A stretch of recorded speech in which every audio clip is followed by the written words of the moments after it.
And welcome back to an episode of the Cool Your Jets podcast. We have Ben Blessington and Michael Nania. Michael, one more day until the Jets open up their season against the Carolina Panthers. How are you feeling 24 hours in advance? I'm feeling good. I just made the flight down to Carolina a couple of days ago, and I'm gonna be in the building for the game. So I'm excited. It feels like we've been waiting for this. I mean, we literally have been waiting for like 5 months, but it feels like even longer than that. It's something you don't get with any other game in the season. Anticipating one matchup, that being your next game for like half of a calendar year. It's a really weird phenomenon that doesn't get matched with any other part of the schedule. So especially with this matchup and just all the storylines behind it, I'm really excited. I completely agree with you. I think that opening week always just has a special feel around it, but this one is different. And I don't know if it's just because of the whole Sam Darnold matchup or all the excitement that's been building all offseason, but I literally cannot wait much longer for this game. Like you said, like every opening week has a sense of excitement around it, but this one in particular, I think, is one of the more anticipated ones. I just can't wait to see him back in the field. Before we get into our preview podcast, which is coming out a little late, our apologies on that. We still have a day until the game, so we're fine. We do have a sponsorship to read out because the NFL season is back. That means sports gambling is back, and we've partnered with DraftKings to bring you a special offer. So fire up your tailgates. The NFL is back. Get in on the action before opening night kicks off with DraftKings Sportsbook, an official sports betting partner of the NFL. And with the NFL returning, DraftKings is giving all customers the opportunity to participate in this year's no-brainer offer. If you haven't tried DraftKings yet, don't miss out. DraftKings is giving new customers $200 in free bets instantly when they bet $1 or more on any football game. So download the DraftKings Sportsbook app now and use promo code COOLYOURJETS. That's right, we're sellouts. New customers bet $1 on any football game to receive $200 in free bets instantly with the promo code COOLYOURJETS this week at DraftKings Sportsbook, an official sports betting partner of the NFL. Michael, with that out of the way, let's hop into the preview podcast. I've been waiting to do these for a long time. I really enjoyed doing them last season, the preview recap. There's so much to go over in this game. There's so many different debuts and storylines and matchups to watch. And it's really, I think it's a, take all the storylines out of it. I just think it's a fun matchup, just team-wise. I just think these two teams have strengths that capitalize on the other's weaknesses. They're both very unique in what they like to do schematically. It's just a great game, a great opening one. But we all know the biggest storyline, and that's Zach Wilson's debut. At least from the Jets' perspective, it's Zach Wilson's debut. How does he look? Because even if Sam Darnold goes out there and plays a great game, it doesn't matter if Zach Wilson plays a great one too. So I'll open it up with this, Michael. Carolina runs a very unique defense. It's one that stifled Aaron Rodgers last season. They run a lot of dime, 3-3-5, a lot of three safety looks. I mean, they're a very unique defense, and maybe that's just due to Matt Rule and the college coaching staff he kind of assembled, but they're a fast defense, and they were a good one last year, and they're going to be even better this year. What do you think is the best game plan that Michael Flores should be rolling out for Zach Wilson's debut to try to give him, the confidence to keep building on this week, but also, not let him, throw himself out of the game, keep him within the game, but also give him something to work with. Yeah, I think like you mentioned, this is a really unique Carolina defense that has some extreme things that they do relative to the rest of the league. They ran the most cover 3 in the league last year, and a lot of that they rotated into post snap. So they are a defense that does some of those creative things that can confuse a young quarterback like Zach Wilson, forcing him to identify things that change after the snap. So I think the biggest key to that, and Vitor Paiava did a great breakdown of it at Jets X Factor on film, but a big part of that is you want to punish them on the ground so you don't put Wilson into those obvious passing situations where the defense knows he's passing, the pass rushers, which is, I think, the strength of their defense, Brian Burns and Hassan Reddick, who they added through free agency. Those guys get Derek Brown up middle. Exactly, who's probably going to have a second-year breakout, just like Quinnen Williams had last year.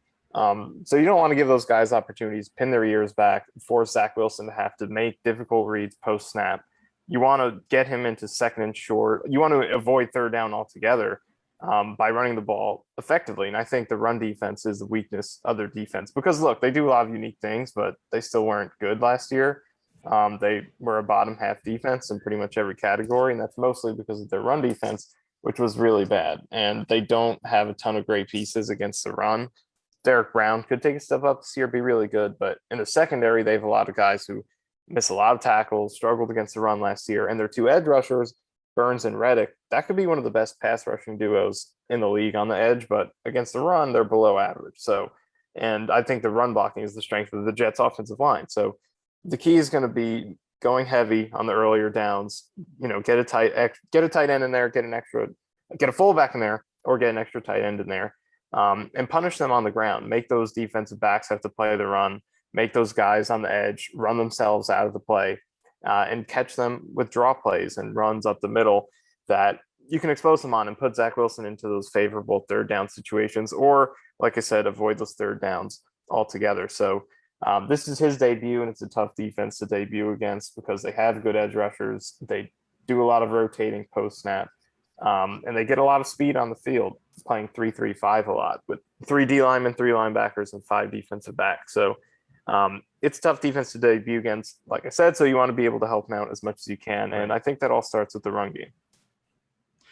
Yeah, I mean, look, I think schedule-wise, the Jets don't have an incredibly difficult schedule, especially when you look at the QBs they play. But for Zach Wilson to start his career, I mean, he's going to have to go up against this very exotic Carolina defense, like you mentioned. It's going to give him some headaches. They're going to try to confuse him. They're going to send pressure. Then week 2, he has to face the rookie quarterback killer and Bill Belichick. Week 3, he's got to go face Vic Fangio with the Denver Broncos. So it's just like a really tough opening. I guess you could throw Mike Vrabel in there week 4. Not as much, but like the first few weeks of Zach Wilson's career are definitely going to test him, and it's going to be different than the preseason. He's going to struggle a little bit more than preseason, but I think the thing that was encouraging about the preseason, it was just a competent offense. The play calling really worked well off of each other. They gave Zach some easy gimme throws. They rolled him out of the pocket. They did a lot of the things that Jets fans were clamoring that the Jets would do for Sam Darnold, just help him out a little bit schematically.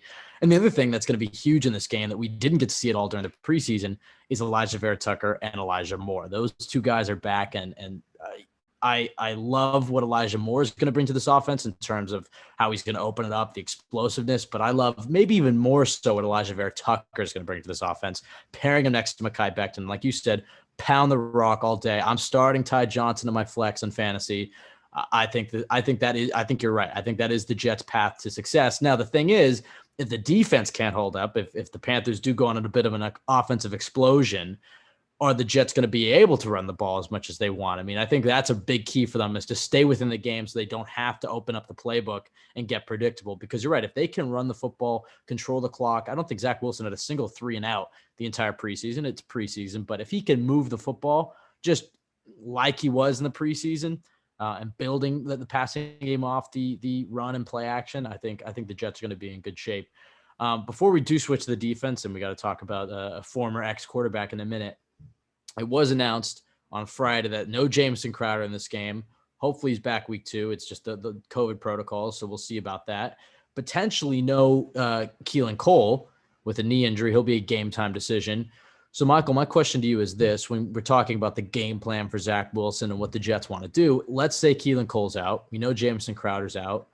Who do you think is taking those third receiver reps? Obviously, you're going to have Corey Davis. You're going to have Elijah Moore. Do you think that the Jets would slide in Braxton Berrios in the slot and completely replace Crowder? Do you think they would move Elijah Moore into the slot and try to have Denzel Mims or even Jeff Smith or somebody on the outside? How do you think the Jets would roll out their wide receiver unit if there were no Keelan Cole in addition to Jamison Crowder? Well, I think the beauty of Elijah Moore is that his versatility allows you to do a lot of different things to be able to adapt when you have injuries like this. He obviously can play in the slot. He mostly played in the slot at Ole Miss and was one of the best slot receivers in the country, but he can play outside too. The few instances that he did, not even few, he did do it. It was a part of his game. He's just mostly in the slot. But he can play outside, whether that's X or Z. He can do it all. And he actually can. Like, we're not just saying that hypothetically. It's literally on his tape. You can go watch. He was doing it, doing damage in every single role. So he can do everything. And that will allow the Jets to, I think, employ a really even mix of those other 3 guys that they have between Mims, Berrios, and Jeff Smith. So I think you could see some looks where where Corey Davis and Elijah Moore stay on the outside, and then Braxton Berrios comes into the slot. or Jeff Smith comes into the slot, or you can even put Jeff Smith outside, more inside. But I think mostly, I do think that Denzel Mims in 11 personnel situations, which they're not going to do a lot. This is Right. mostly going to be a Right. 12 and 21 personnel offense, and 11 will mostly be on third downs. But in those situations, I do think primarily you will see Denzel Mims come in, play on the outside, and then kick more inside to the slot because I think that is your best three-man unit. So in terms of talent, with Jameson Crowder and Keelan Cole out, so this is going to be a big opportunity for Mims to show that he can play alongside those two guys and prove to the Jets that that is their best three-man unit and kind of stake his claim to that wide receiver three role with Crowder and Cole out if Cole does miss the game. But overall, I think we'll Right. see a lot of all three guys. But I do think Mims will be the biggest beneficiary. Yeah. I mean, thankfully the Jets have some sort of wide receiver depth this year. I agree. I think they're going to be in a lot of 12 personnel, which is going to be interesting considering tight end depth isn't a strength on this team. But I guess you're going to see a lot of Ryan Griffin. Let's see if he can return to the 2019 form. As much as I do really want to see this unit, and I think you will see it on Sunday, regardless if Keelan Cole plays or not, is the Davis, Mims, and Moore unit, which I think is a really good red zone package for the Jets. I want to see a lot of that. But I think in this matchup in particular, I think the Jets are going to try to get the ball out of his hands as quickly as possible. So I think you're obviously going to see it in play action when they are in those heavier situations with an extra tight end or a fullback. But when they do go 11 personnel, I kind of think that they might use more Braxton Berrios in the slot or Jeff Smith just because they can utilize those wide receiver screens. They can utilize those short passes, those yards after the catch. I kind of feel like they don't want Zach Wilson holding the ball for too long in this game because, like you mentioned, the strength of this Carolina Panthers defense is their pass rush, and they're going to run so many exotic coverages that you just want to avoid those, like you said, those passing situations. There's obvious passing situations as much as possible. So when they do pass, I kind of feel like when they do go 11 personnel, I kind of feel like they might keep it with their speed unit instead of their size unit. But it's something to monitor, and I certainly hope we see it a lot in the red zone because Robert Saleh said Mims had a good week of practice this week. Obviously, he lost some of the hype over the summer, but this is still a guy that I think everybody is really excited about in this fan base. Speaking about somebody everybody in the Jets fan base used to be excited about, Sam Darnold, Michael, and you've really turned heel when it comes to Sam Darnold. You are not a fan at all. In fact, you're like probably his number one hater. You should see some of the direct No. messages Michael sends me regarding Sam Darnold. What do you think, objectively speaking, what do you think are his biggest strengths and what are his biggest weaknesses? In other words, what can the Jets defense capitalize on and what do they have to be weary of? Try to be unbiased as possible. Well, I do think the biggest key is um, just putting pressure on him. Just like obviously, this is a key for every single quarterback. Every single game in the league this week, throughout the season, throughout the rest of history, putting pressure on the quarterback is the primary goal for the defense. But for Sam Darnold, I think he is especially bad under pressure compared to the rest of the quarterbacks in the league. He just hasn't shown that he can operate effectively in any way under pressure because every quarterback is worse under pressure, but the best quarterbacks take smaller or their production dips less when they're pressured than the worst quarterbacks in the league. The worst quarterbacks, like Darnold has been, like some of the other young quarterbacks or quarterbacks that fizzled out, become completely unplayable. They get pressured and it's over. But like we saw Dak Prescott in this game against the Buccaneers, and their offensive line played good, but there were instances where he was pressured really quickly or off the edge, up the middle, and he would hang in there and make throws. And the Cowboys scored 29 points. Should have been over 30 if they made kicks because he didn't drop off under pressure. He continued to play well. So I think Sam Darnold, and he has issues even when the pocket is clean, but if you can put pressure on him, he just hasn't been able to show that he can respond to that. He forcing turnovers is a big part of it. He's 0-12 in his career when he has at least 2 turnovers, and he's 500 when he has less than 2 turnovers. He's 13-13. So I think as long as the Jets can win with that four-man rush and be able to pressure him without having to sacrifice extra defenders and leave those young players in the secondary and at linebacker vulnerable, then I think they should have a really good chance of succeeding on defense. And I think Carolina is going to try to do exactly what the Jets are going to try to do with Wilson, make it easy on him, call rollouts away from the left side where they have Cameron Irving left tackle towards the right side where they have Taylor Moton, who's their best player on the offensive line by far. I think they're going to try to scheme up a lot of production for him. Quick releases, rollouts, screens, make those cornerbacks tackle. If you can't have the protection to hold up and attack them downfield, get the ball out quick, make those guys tackle. It's another way to put pressure on them.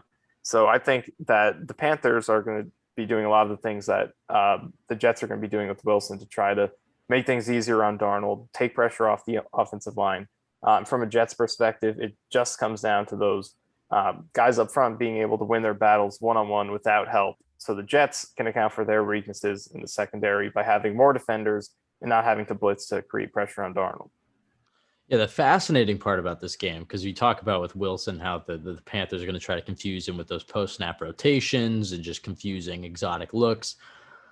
The Jets, because they're so inexperienced in the secondary and the linebackers, and Jeff Ulbrich kind of had an interesting quote about this, which he was essentially saying that, like, even if schematically in the game that might be the right answer, we don't want to, for the sake of our young guys and their development, it might not be the answer. Let's try to keep things simple for them. Let's get them some reps, let's get them comfortable.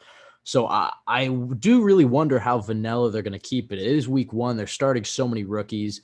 I mean, the linebackers in this scheme, in this wide nine scheme, have such a pressure on them. And the fact that the Jets are starting 2 rookies, and not just that, 2 day 3 rookies out there, that I think the Jets are going to keep it pretty vanilla, which definitely bodes in Carolina's favor. Now, the way that the Jets can get away with that is if their front 4 is getting pressure. And obviously, this is a matchup we wanted to talk about. I guess we could talk about it right now. This is the Jets' path to victory, is the Panthers' offensive line. I mean, that is the weakness of their team, and the defensive line of the Jets is still probably the strength of their team. If Carl Lawson was playing, I'd feel a lot more confident about this game. But the Jets still have Quinnen Williams coming back. We haven't seen him all preseason. The Jets have John Franklin Myers. They have Sheldon Rankins, Bryce Huff, Shaq Lawson. They do have Alonzo Fatukasi. They do have a really deep defensive line, and we're going to learn a lot about them in this game. Can this 4-man rush get after the quarterback? And if they're not, how much is Saleh and Ulbrich going to adjust? How much more pressure they're going to throw at him, and how much more strain are they going to put on their inexperienced DBs and linebackers? So, Michael, my question to you is, this Panthers offensive line, this Jets defensive line, how can the Jets, where do the Jets have the advantage, I guess I should say, in that matchup? Well, this is a Panthers offensive line, and it doesn't get enough attention because the Panthers do have a lot of interesting talent across their roster, especially on offense. Legitimate talent. But the offensive line is half of your offense, and it's an extremely important part of succeeding. And it doesn't get enough attention that the Panthers have one of the worst offensive lines in the NFL. They just do. Outside of Taylor Moton at right tackle, who's very good, probably top 5 right tackle, they're bad at the other 4 spots. Cameron Irving at left tackle is bad. He was a bust and is consistently one of the worst left tackles in the league. At left guard, they have, at right guard, actually, John Miller is their starter, who's not good himself, but he's going to miss that game, and he's going to be replaced by 6th-round rookie from this year, Deontay Brown. At center, Matt Paradis, who I wanted the Jets to sign a couple years ago, was very good with the Broncos. He's been mediocre since joining the Panthers. And at left guard, they have Pat Elflein, who was very bad for the Jets last season. And like, people want to talk about Sam Darnold being under pressure, and now he's in Carolina and the situation's better. Pat Elflein was one of the top reasons that his situation was bad last year, the top 3 near the end of the season. So it's not entirely better when the offensive line is as bad as it is. So I think other than at right tackle, where Moton is a very good player, or maybe the best player on the offense outside of McCaffrey, they have opportunities to win at all the other DJ spots. Moore slander there, okay. Not slander, just it's more praise for Taylor Moton, how good he is. Okay, all right. But they have advantages at all the other spots. I think you look at the right side against Cameron Irving, man, if Shaq Lawson were playing, or no, if Carl Lawson were playing, that would be about as big of a mismatch as you could have. They don't have Carl Lawson, but they do Shaq Lawson, who is still very good, and I think can cause a lot of damage against Irving. And I think Bryce Huff is supposed to start, at least according to their depth chart. Yeah, based on the depth chart, it looked like Franklin Myers would actually be the right defensive end against Irving, and Bryce Huff on the left side against Moton. So anyone should be a mismatch on that right side against the left tackle. Quinnen Williams against Pat Elflein is the biggest mismatch in this entire game on either side of the ball. I think even including the Panthers receivers against the Jets rookie corners. I think it's even bigger than that because we don't know who the Jets rookie cornerbacks are, but we know who Pat Elflein is, and he was one of the worst pass protecting guards in the league in each of the past few seasons. We know that, and we know Quinnen Williams is already an elite defensive tackle, and probably could be even better based on how much he improved in the second half of last season and how young he is and how much talent he has. So that matchup, because Quinnen usually lines up on the right side, faces the left guard the majority of the time for his pass rush snaps. He's going to get a lot of Pat Elflein in this game, and that is a massive problem. And then at center, Paris pass protected pretty well last year, but his run blocking wasn't so good. So I think Foley and the Foley Fatukasi at nose tackle against him is a mismatch that could help the Jets cover up some of their other issues in the run game. The rookie linebackers, their edge defenders aren't that great against the run, but I think they have a big mismatch in the run game with Foley against Paradis. Then at the right guard spot, you'll probably see a lot of Sheldon Rankins there, John Franklin Myers kicking inside, a little bit of Quinnen when he rotates over against Deontay Brown, a second-year guy or a rookie this year, 6th-round pick. Well, actually, Deontay Brown isn't the guy starting there. It's going to be Dennis Daly, who's a third-year player, but he's also pretty bad. So it's not a good unit, and I think that across the board, the Jets have good matchups. But Moton really is the biggest X factor. I was doing some research on him earlier, and last year he was a very important part of their success. When he gave up 0 pressures last year, which was half of his games, the Panthers went 5-3.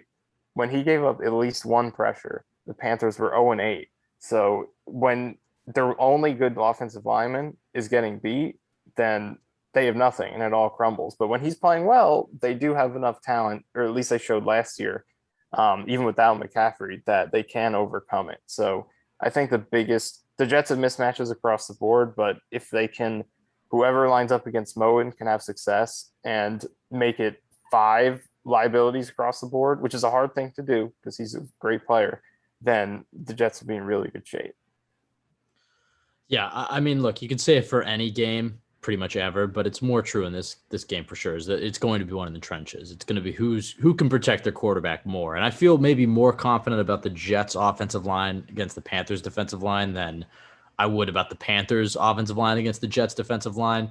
It's such a bummer that Carl Lawson isn't playing because that was going to win the Jets, single-handedly win the Jets games this year. Just the pressure that him and Quinnen were gonna create. But look, it's that next man up mantra. Somebody else has to step up on the edge because interior-wise, you're not going to get much better than what the Jets have there, especially if Quinnen Williams continues to ascend.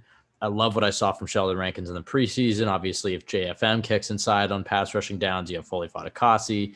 I think that's just a great unit for the Jets, but it's at edge where it's like, all right, right now, like if the Jets are starting Bryce Huff and John Franklin Myers, I think that's a good edge for the Jets, but it's not game changing. And that's kind of what Carl Lawson was going to bring. The big X factor is if somebody at that edge spot can really step up and become a difference maker. Nobody's going to replace Carl Lawson. They don't have to be TJ Watt or Myles Garrett or anybody like that.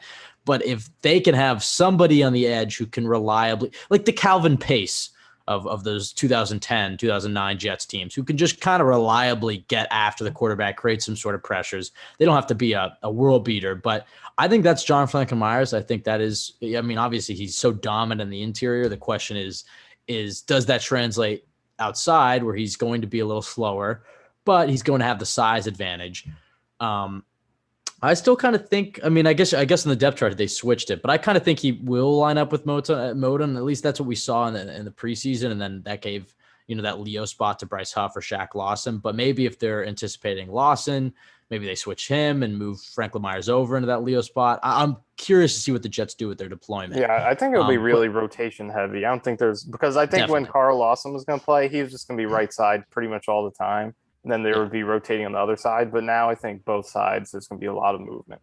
Absolutely. And look, you'll be able to tell how the Jets are looking in this game within the first few drives. And it's if the Jets can get pressure on Sam Darnold with that 4-man rush, I like their chances of winning this game. I mean, it's pretty much that simple. Like you said, Sam Darnold does not deal with pressure well.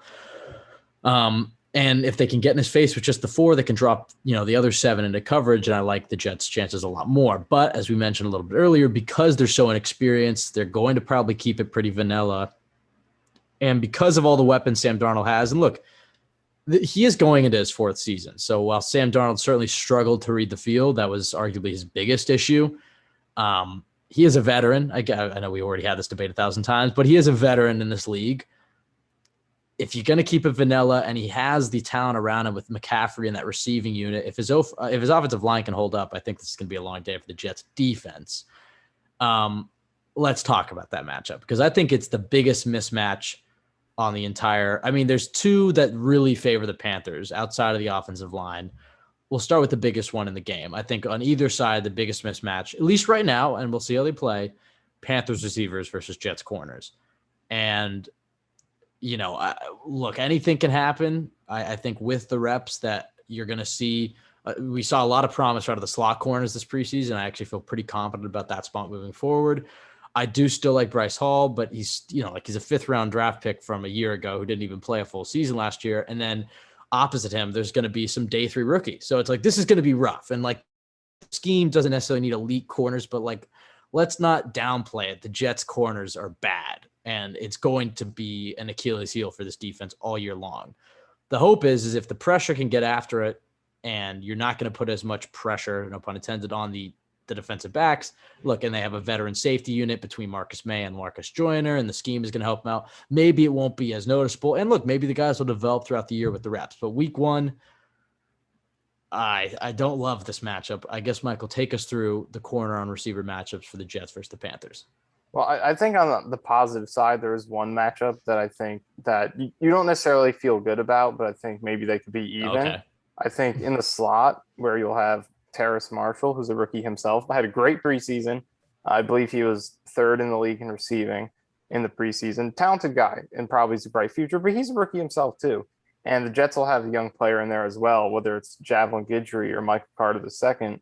And both of those guys kind of have similar positive track records going for them too. They were both great this preseason. Guidry played well in the few games he played near the end of last season. So I think that slot matchup, and Marshall he's not necessarily a guy you think of as slot receiver in terms of size, but in the preseason, he led the team in terms of the percentage of his snaps that were in the slot. So it looks like he will be that guy for them, while Robbie and DJ Moore stay on the outside where they were last year. Obviously interchangeable. It's not the same every single snap, but that's the primary role. So I think in that matchup, the Jets can hold up. But on the outside, I have a question for you. Yeah. And it kind of segues into what you were just about to talk about.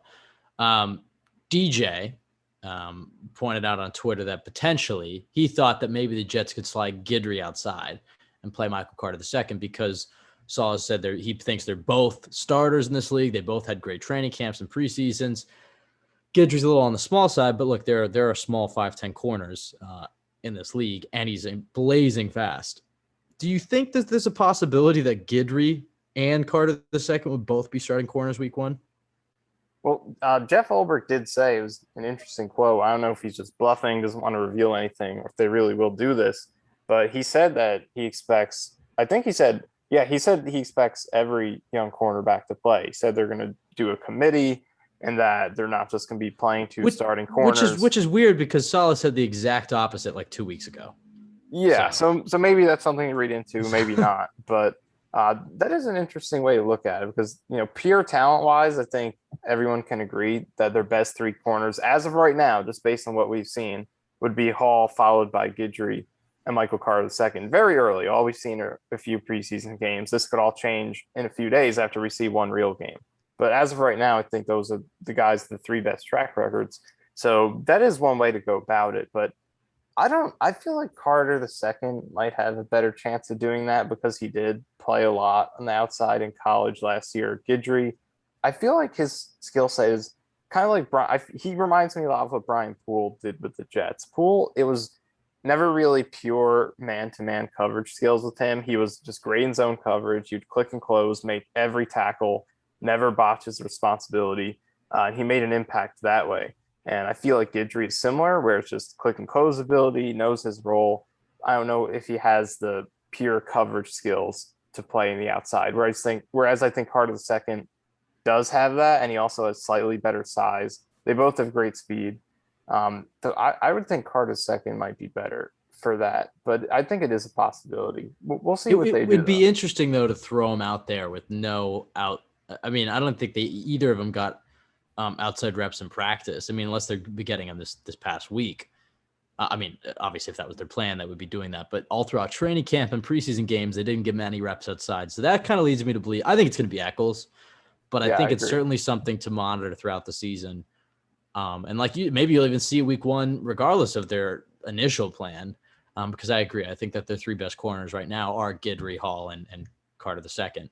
But it seems like Eccles has made an impression on the coaching staff, and he should have a pretty good shot at starting week one.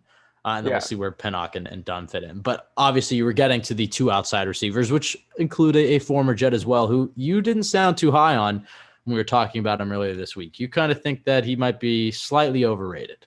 Yeah, I think, and I'm a big Robbie Anderson fan. I always thought when he was with the Jets, he had 1,000 yard potential in a better situation, which he obviously did go out and do last year. But I just think the way the 1,000 yard receiver I saw was more of like a Brandon Cooks type of player based on his explosiveness and making big plays efficiently. What Robbie did last year, and he played well. It was his best season. I'm not taking anything away from it. He's a good player. But I think people look at him now. He had about 1,100 yards last year. He had 95 catches, and people look at him as a legitimate star receiver. But his efficiency last season was exactly the same as it was the previous year with the Jets. 8.1 yards per target, exact same number. First down or touchdown on 36% of his targets, exact same number as the previous season. They just threw him the ball a lot more. They barely used him as a deep threat. He caught a much higher percentage of his targets and got much less out of the receptions that he did make, because he was mostly just catching just little curl routes and slants, drags, just easy stuff underneath that frankly most players can do. It wasn't necessarily that. What he did impressive last season was the opposite of what he became known for. He had great hands, very rarely dropped the ball, was very consistent on a game to game basis. That's what was really impressive what he Well, did last and the season. other thing is that because he's such a good deep threat, it opens up stuff underneath for him because corners are worried about getting burned deep. So he does Right. bring that to the game. Right. And I think that's where the production comes from, because they have so much respect for what he can do deep that basically the Panthers fed into that all season. And, we're just like, if you're going to play off of him, we're going to keep throwing 10-yard passes to him all season. So that's what he did. I think my point is just that he wasn't necessarily a game changing player in terms of the plays he made. Whereas with the Jets, he did have where he wasn't as consistent, which was partially his fault, partially not. But he was a game-changing deep threat who made plays that other guys just can't make in terms of the contested deep catches he made, the speed he had. Whereas with the Panthers last year, he did a lot of easier stuff. But like you said, it is largely a product of just the threat of his speed. But I think he's just much different of a player than who people thought he was. Last season, his consistency was great. He had at least 39 yards in 14 of his games, which 39 is not a high number, but a lot of guys will have 200 yards and they'll have 0 and they'll have 100 and they'll have 10.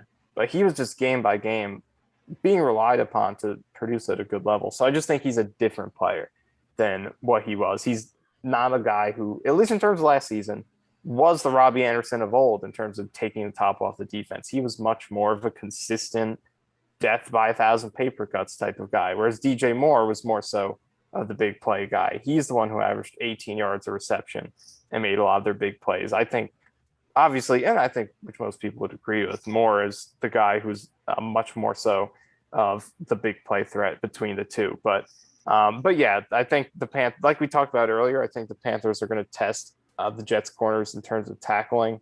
They're going to get the ball out quickly, especially with McCaffrey. Make those cornerbacks prove they can tackle. But in terms of the downfield game, it all just comes down to the pass rush. If the Jets pass rush dominates the O-line as much as they have the potential to, it's going to be hard for Darnold to get the time to even test the corners down the field. But if they can hold up, then they will get that opportunity. And then at that point, it comes down to, is Darnold going to capitalize and hit those throws? Because deep accuracy was one of his biggest weaknesses with the Jets. It's something that he consistently struggled with. He showed a lot of potential in the intermediate range and the short range. I think in those two areas, he was close to average maybe, but in the deep game, he was consistently one of the least accurate passers in the league. So even if he does get the time to make those throws, is he going to capitalize on them? So that's a big question as well. But But this is definitely the primary mismatch for the Jets in this game. And if the offensive line can hold up, then regardless of Sam Darnold's accuracy or anything, the corners could get toasted so badly he doesn't have to be perfectly accurate to make those throws. So as long as the offensive line holds up, then the corners are going to be in that spotlight for sure. Yeah, and the last matchup I definitely want to focus on. Well, actually, before we get to that, who do you think? I guess the Jets corners will probably play more sides than follow. So I guess Bryce Hall will get an equal amount of Robbie Anderson and DJ Moore. I was going to say, who do you think Robbie Anderson's going to toast for a deep touchdown? Because we both know that's going to happen. Well, you're right. So that is the way they play in the preseason. Hall is mostly left side. So I guess the other corner, whoever it is, or if they do rotate, will be playing right side. And Moore and Robbie last season pretty much rotated evenly. So they'll see a bunch of both corners. I don't think it's Bryce Hall. Bryce Hall doesn't really he does a good job of staying back, keeping things in front of him.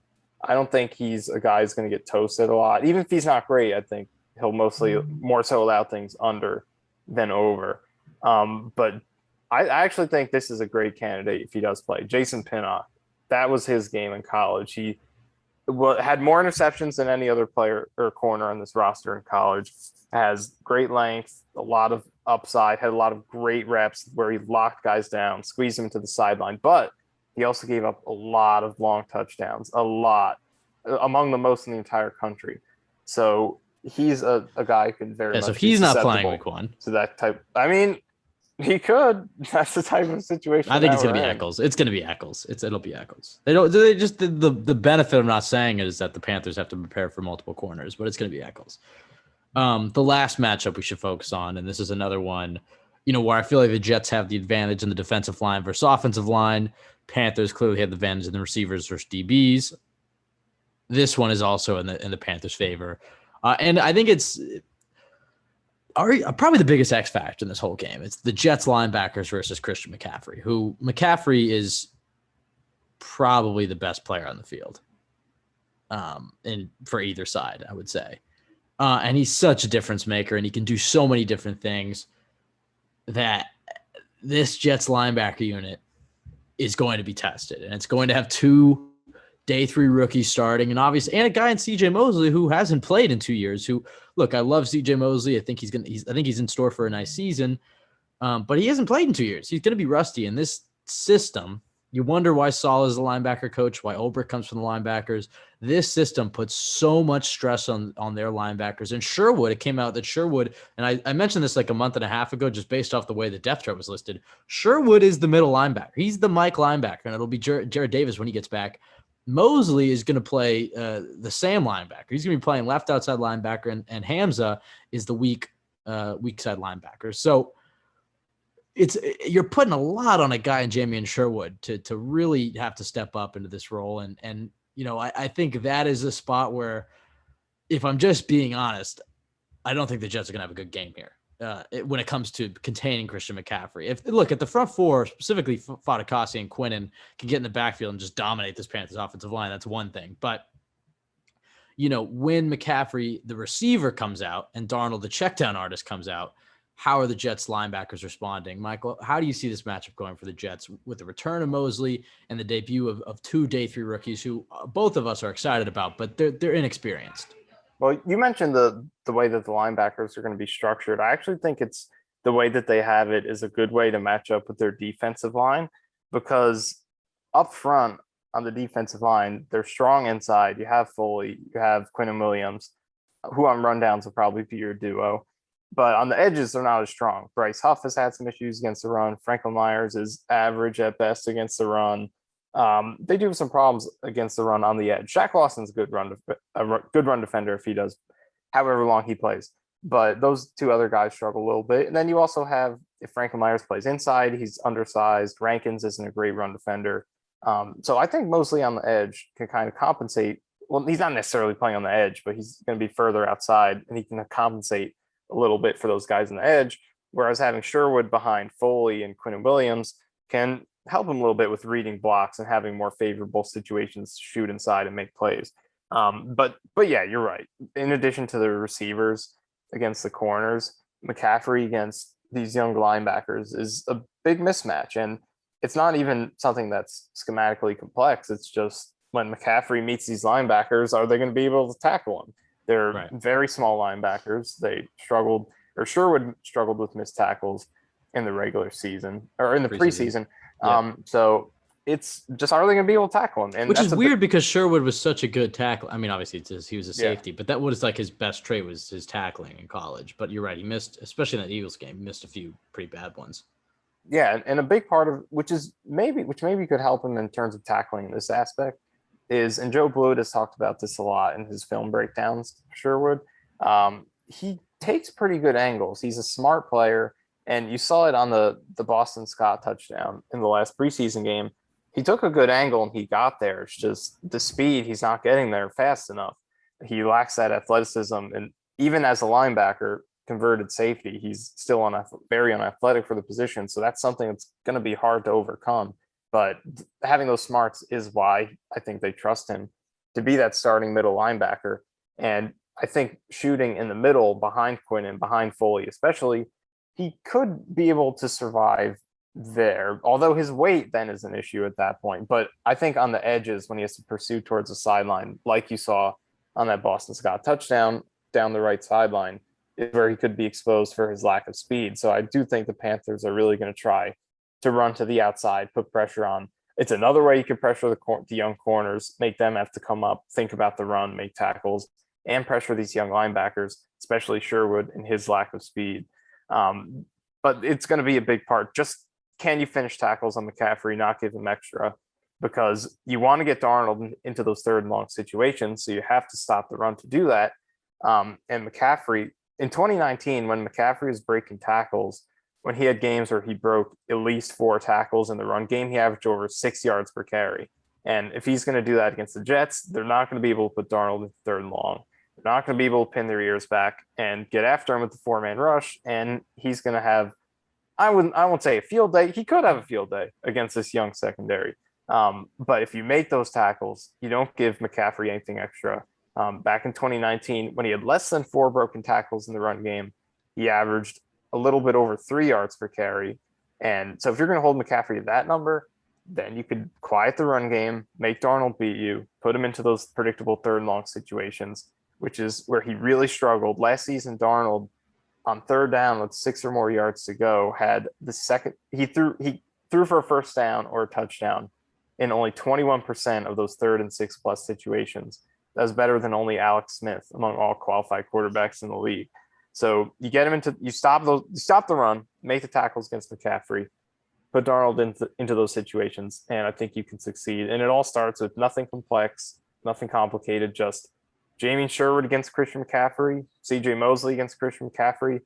Are they going to bring him down in 3 yards, or are they going to get juked out and give him 10 more? It's that simple.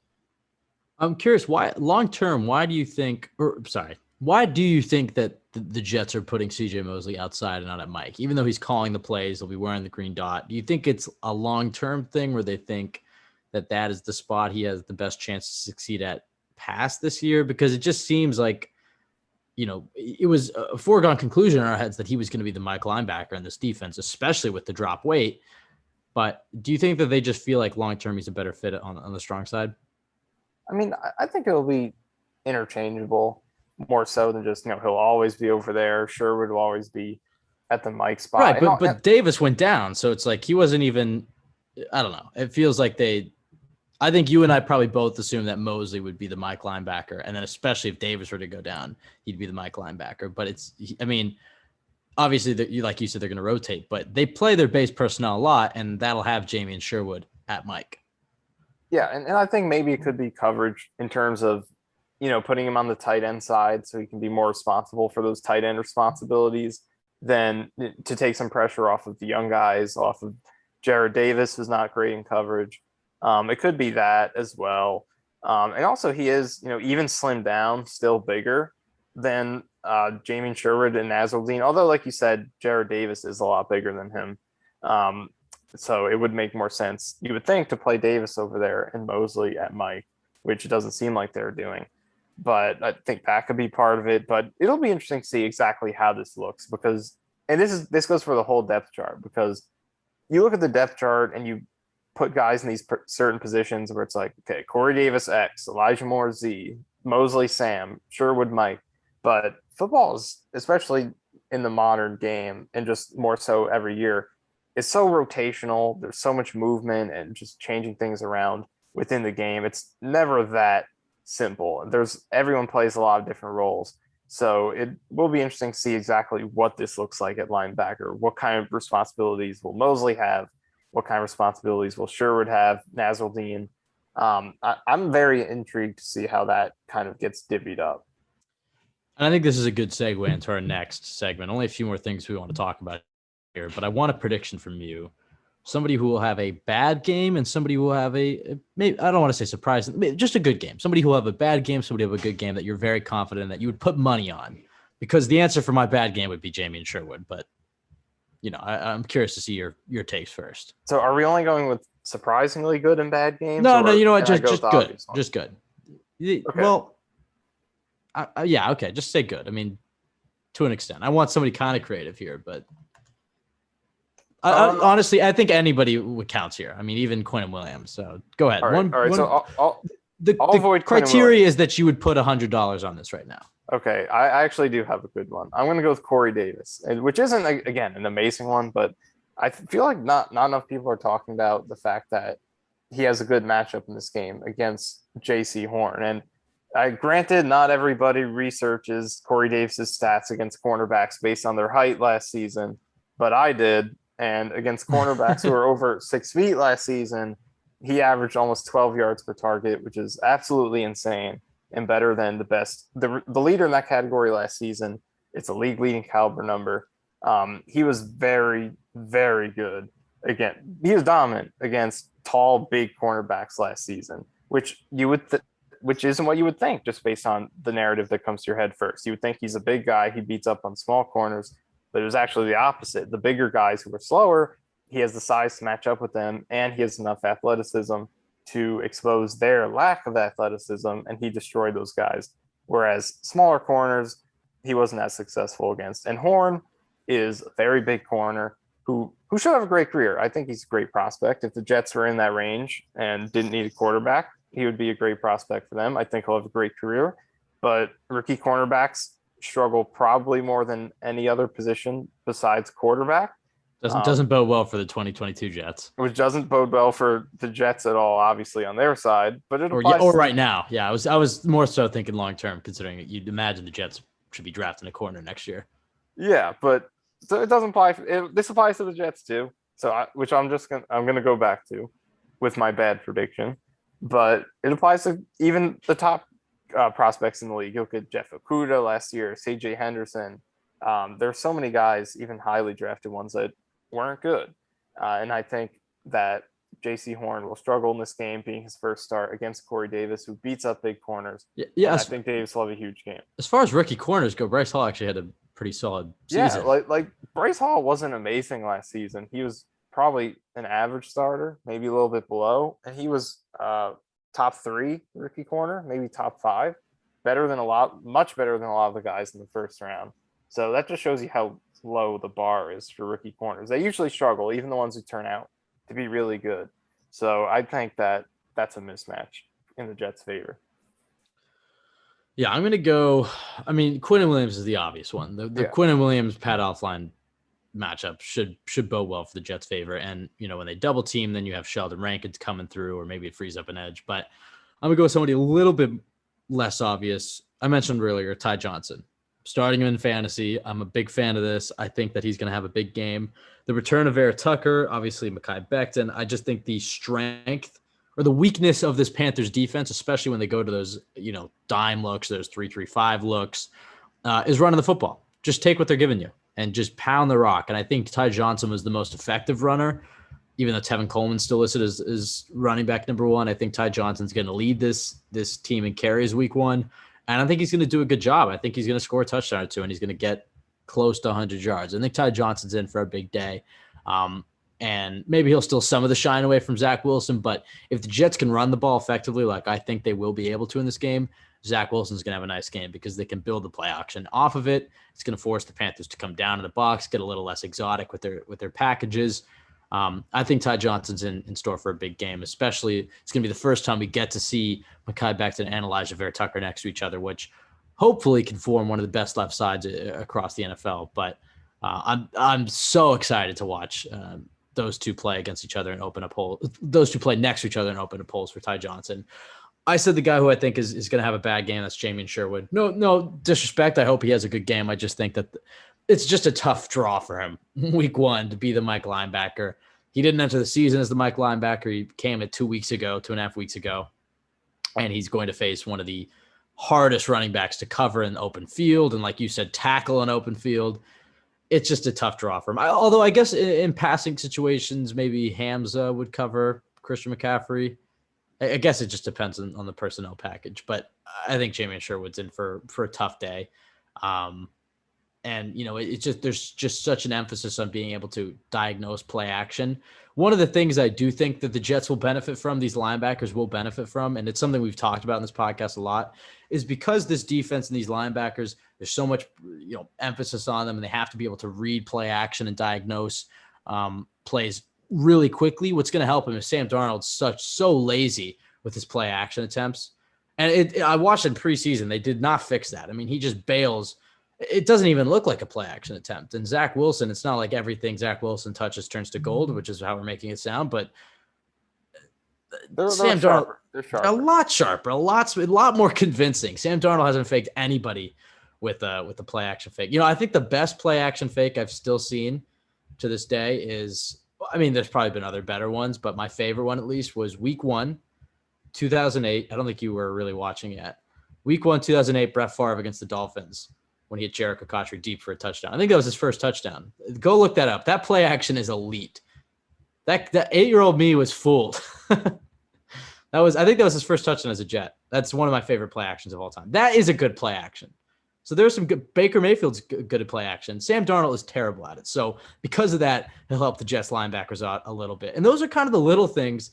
And I guess obviously you want to answer your bad player, but those are kind of the little things that I think the Jets will be able to pick up off of because I think the Jets have more intel on Darnold than Darnold has on the Jets because there's been so much turnover. It's a completely different scheme. I guess, yes, they have James Morgan, but the Jets have seen this player every day for 3 years. And I don't think we should minimize that. I mean, there are a considerable amount of defensive players still on this team between Marcus May and Quinnen Williams and John Franklin Myers and CJ Mosley that have seen Sam Darnold practice day in and day out and know what he's good at and more importantly, know what he's bad at. And so those are one of the tendencies that they'll pick up on. I mean, Sam Darnold did not have many great training camp practices against this unit. So I think that's something to consider. So yeah, Michael, your player who you think will have a bad game, and then maybe touch on the fact that before we get out of here, the fact that the Jets have that intel on Darnold and how that might play into the game.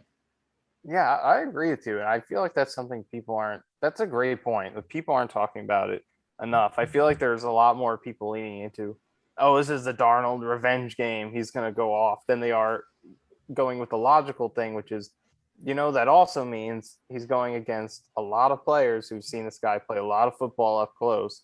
Whereas from his side, he doesn't know this defense. I mean, he played against Robert Saleh's defense last year and scored 10 points and got blown out.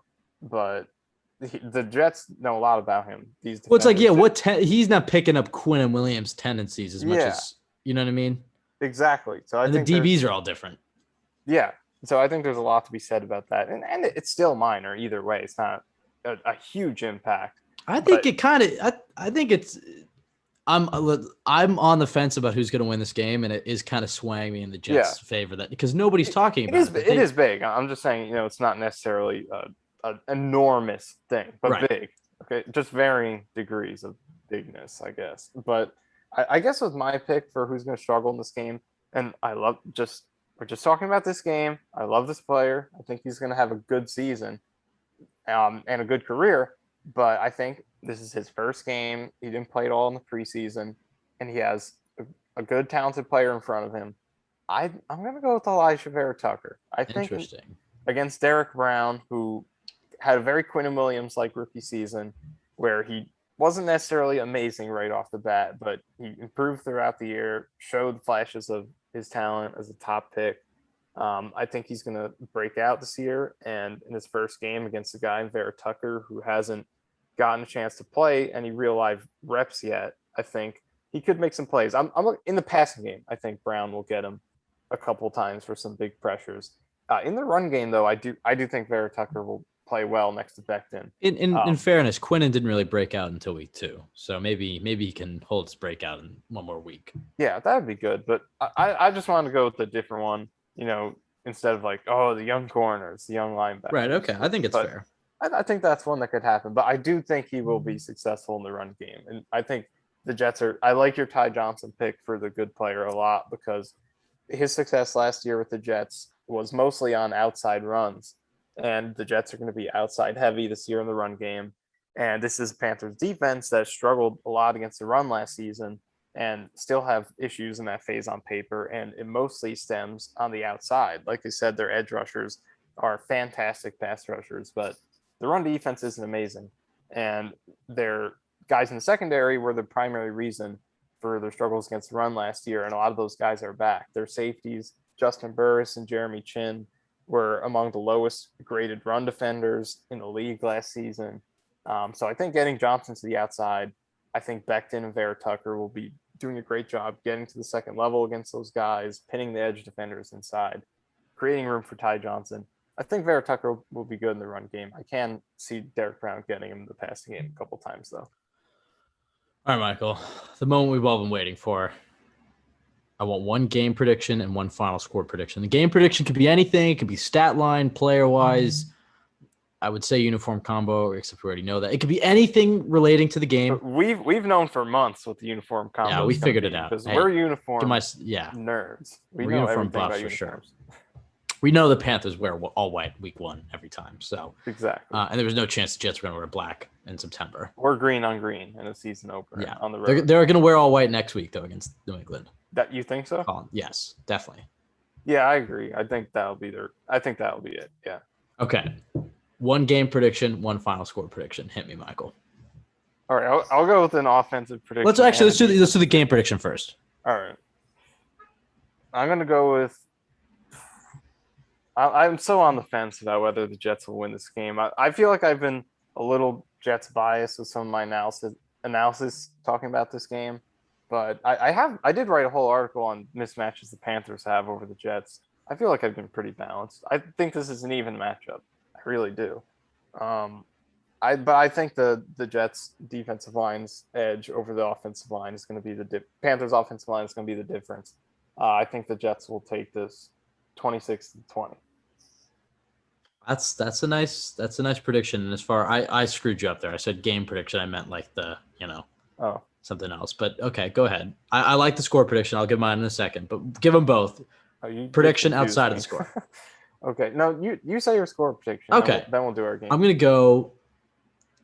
give some sort of reasoning for this. I do think it's gonna be a really close game. And I always go with the Jets.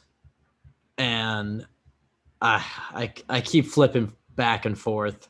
I'm still very optimistic. I'll say this. I'm pretty confident that win or lose, I think there's going to be a lot of good things to come out of this game. I don't think it's going to be like last year's week 1 where you're going to be like, wow, this team is terrible. I think you might be like, wow, this defense is going to be pretty bad, but Zach Wilson looked good and the offense moved the ball. I think it's going to be something like that. I do think it's going to be a close game. I do think the Jets are going to get after Sam Darnold, and I think I think that their defense might give up some yards, but they're going to create a lot of turnovers, or maybe I shouldn't say a lot. They're going to create some turnovers. They're going to hold them in the red zone. So I think the Panthers are going to be kicking a lot of field goals. So I'll give the Panthers 23 and the Jets. Oh, I'm going to do it. 24. 24-23. Oh, that was a twist. I felt like you were leading to a Panthers win the entire time. I want to. You know the driving force for me behind picking the Jets is I've actually kind of felt like the Panthers will win, but I feel like because I don't think it's fair to say they'll start out 2-0. So I think looking at the Panthers. Okay, that's not how you should do this all. That's a horrible justification. No. I looked at the schedule. I thought this one was a better win for them. I feel like it's kind of a fair way to do terrible. it. No, terrible. I gave you judge it game by game based on the matchup. I provided that. I Okay, do think that's ignore him. That's horrible. You should do it game by game and then just see what they come out with. You shouldn't like pick a record number in your head what and I then was try going to to. say is I think that the Patriots. This is more so me just saying I'm not being biased. Is I think the Patriots game in Week 2 is a more likely loss because of New England's offensive line and how Okay, good but that's that not how unit that is. works. That just means the I, Jets will be 0 I 2. understand what you're saying. I understand what you're saying. I'm Okay. more so just saying it to be like I'm not being biased. That's Okay. all. All right. Well, I went back and forth in this one, and we're optimists. I think here's part of it. If the Jets win this damn game, if they beat Sam Darnold and Robbie Anderson on the road, and Matt Rule too, we can lump him in there. Don't let him And Frankie Luvu and Justin Burris. and Pat There's and somebody else James too. Morgan. James Moore. Yeah, screw James Morgan. If the Jets beat them, that Week 2 home opener that you and I are both going to be there, I mean, that might be one of the loudest we've heard MetLife. We haven't heard many times MetLife has been very loud. It's normally the home opener because the rest of the season's been such a letdown, but I think that'll rival some of MetLife's loudest games. Yeah. And so I so desperately want that. And that's not, as I just criticized you for some stupid reason for picking the Jets, I do actually think the Jets have a legitimate path to victory here. I think the offense is going to move the ball against this defense. I think they're going to be able to run the ball.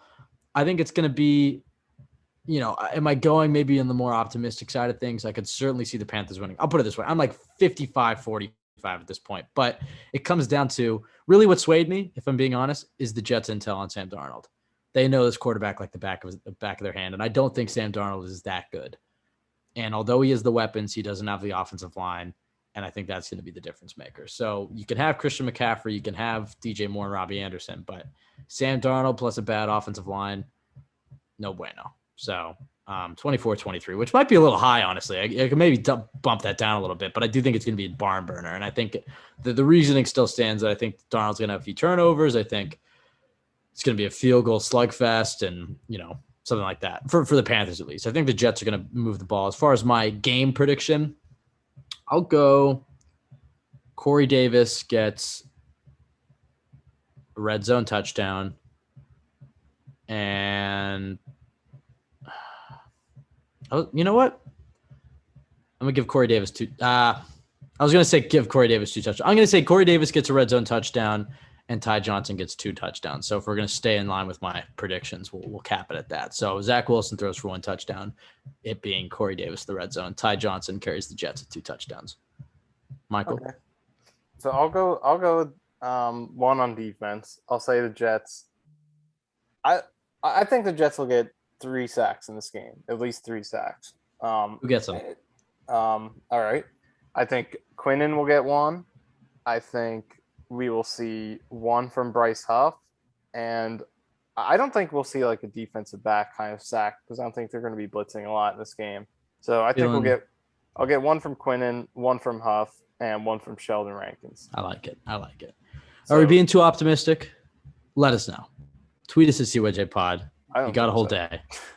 We're being a little optimistic. I keep going back. Great reasons. Okay, but the Panthers could give some good reasons as well, starting with their receivers versus our corners, and Christian McCaffrey versus our linebackers, and Derek Brown and Brian Burns, and and it's an exotic defense. It's a hard one. It's a defense that stifled Aaron Rodgers. So, nevertheless, they also got lit up by Drew Lock. Okay, I like that. What point of the season did that happen? Was that early in the season? I'm actually checking the schedule right now, so I'm not acting like I know. Okay, it was actually the game before the Packers game, and we. Okay, I like it. I'm back on board. Jets are winning this one. I'm going back and forth. Let's put it this way: no matter what happens, I think we're going to have some positives, specifically in the offensive side of the ball. And look, we've seen a lot of great. I shouldn't even say so great. We've seen a lot of good, competent Jets defenses on bad teams. It's time to see some good, competent Jets offenses on maybe a bad team. That's all I really care about. Offense is pretty much all I care about this year. The defense, they have a whole offseason to work on that. All right, tweet us at CYJ Pod with your predictions. Let us know if we're being too optimistic. I don't even want to read the YouTube comments because they're obviously going to be so mean. Speaking of YouTube, you can follow the Jets. You can subscribe to the Jets X Factor YouTube channel, find all our podcasts and other great Jets X Factor content up there, as well as going to the Jets X Factor site. Use our code on DraftKings, cool your Jets. Please rate, review, subscribe on iTunes. And I think that's follow Michael _Anania, myself, Ben W. Blessington. That is all. Michael, last words. Next time we'll do a podcast, we'll have actual Jets football to discuss. Regular season Jets football to discuss. So this is exciting. So your last words of the offseason, hit me. This is quite the offseason. I feel like what do you think of the speed of this offseason? Did this feel unusually long to you? Regular speed? I was completely content with the speed. Because I feel like it was really long. Last offseason felt so long to me, and part of it was just because in the back of my head I was like, we're gonna have to deal with another year. Like it just kind of felt like the Jets. It was like kind of that catch-22 where it's like, I guess I want them to lose because I don't want Gase to be here. So it felt so long because it was like I'm waiting for this thing and I'm not even that excited because it's like I didn't think the Jets were going to be that bad, but it's like I can't really cheer for them to really start developing because I want Gase out of here and maybe you want the higher pick and then there was no preseason game. So this one, it's like I've thoroughly enjoyed every step of the way for this Jets offseason. That I think I'm more excited for this opener since. I mean, I was pretty excited for 2018 Week 1 Darnold's debut, I guess. But 2019 we were pretty hyped. Oh, what am I saying? 2019 was pretty hype. I don't know. I'm excited. Football is fun. I mean, when the Jets are 4-13, it won't be fun. But no, they're not going to be 4-13.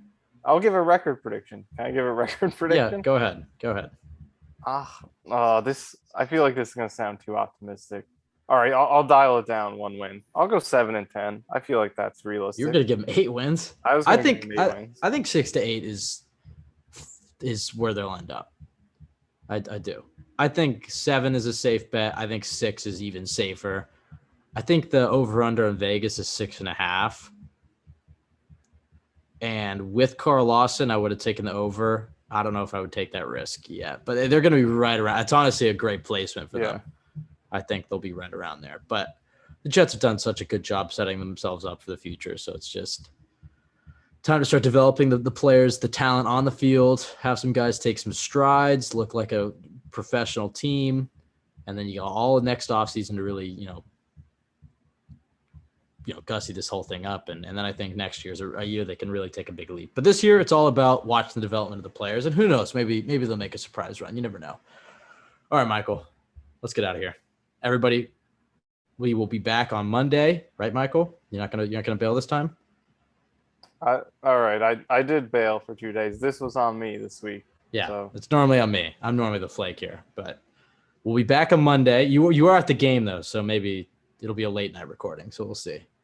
If the Jets lose, I'm gonna get it done. We're gonna be unless the Jets lose, in which case you won't hear from us for about another week.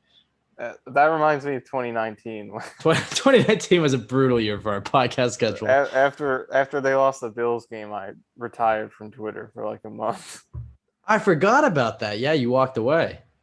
We didn't really get on our podcast grind until like March of 2020. Like right around COVID is when we really started to churn them out. But before that, it was pretty much how we were feeling. Like I think we did one right before the Bills game, and then I think maybe the Browns game, and then we didn't do another one until the Cowboys game, and then I think then it was like the draft, like free agency or something.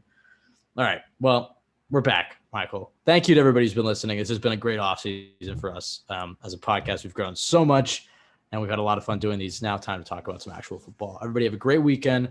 Go Jets. Stay safe, and let's go demolish some Sam Darnold.